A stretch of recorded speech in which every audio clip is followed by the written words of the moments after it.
Hello viewers, কেমন আছো সবাই? আশা করি ভালো আছো। আমি অনেক ভালো আছি। আর মুর্শিদাবাদ হাজারদুয়ারি, আজকের আমাদের টপিক হচ্ছে মুর্শিদাবাদ হাজারদুয়ারি। হাজারদুয়ারির ভিতরে যে জিনিসগুলো আছে আজ পর্যন্ত কোনো ইউটিউবার দেখাতে পারিনি। তো চলুন আজকে আমরা কম বেশি যাই হোক আপনাদের সামনে তুলে ধরবো। তো ভিডিওটি স্কিপ না করে শেষ পর্যন্ত দেখতে থাকুন, সঙ্গে থাকুন আমাদের পাশে। ভিতরে যে নিদর্শনগুলো আছে, নিদর্শনগুলোর সাথে সাথে ছোট ছোট করে আপনাদের এই প্রসাদের কাহিনী তুলে ধরবো।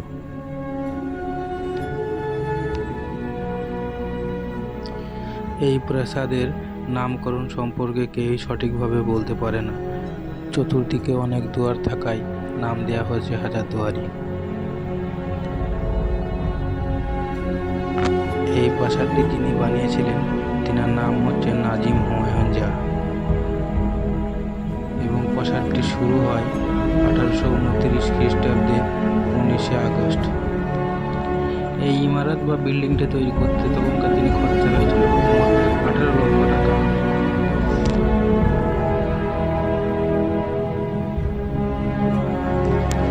শোনা যায় গাঁথনির কাজে বহু পরিমাণে ডিমের কুসুম ব্যবহৃত হয়েছিল বলে জানা যায়।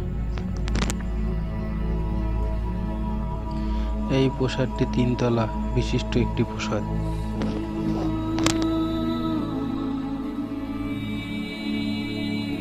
প্রাসাদের ভিতরে আছে তীর, ধনুক, কামান সহ অনেক যুদ্ধের ব্যবহৃত সরঞ্জাম, যেগুলো আস্তে আস্তে আপনাদের সামনে দেখানোর চেষ্টা করব।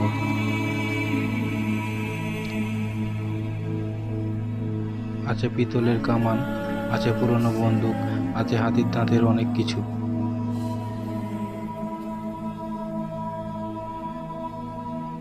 আছে সিপাহীদের বল্লভ।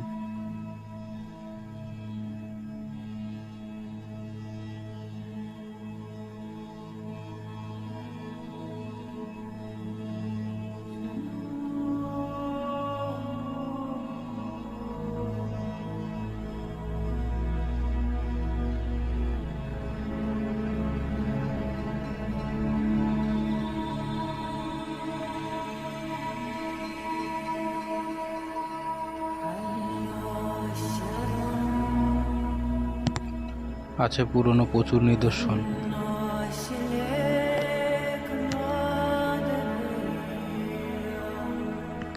এই মুর্শিদাবাদে ছিল অনেক নবাব, তার মধ্যে প্রথম নবাবের নাম ছিল মুর্শিদ কুলেখা।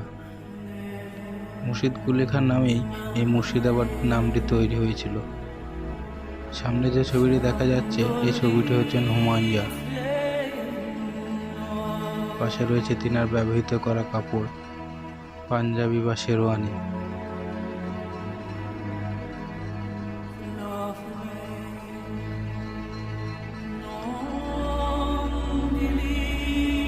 চারজন বিশিষ্ট একটি পালকি।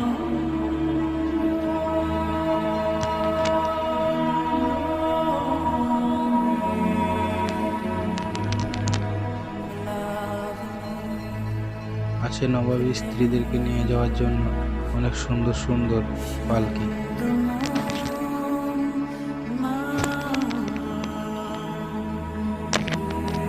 বন্ধুরা, সামনে যে হাঁসগুলোকে দেখতে পাচ্ছেন বা পশু পাখিগুলোকে দেখতে পাওয়া যাচ্ছে, এগুলো কিন্তু অরিজিনাল ওষুধের দ্বারা মমি বানিয়ে রেখে দেওয়া হয়েছে এদেরকে।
বন্ধুরা, সবশেষে একটা কথাই বলবো, ভিডিওটি ভালো লাগলে বন্ধুদের সাথে অবশ্যই শেয়ার করবেন এবং চ্যানেলটিকে সাবস্ক্রাইব করবেন।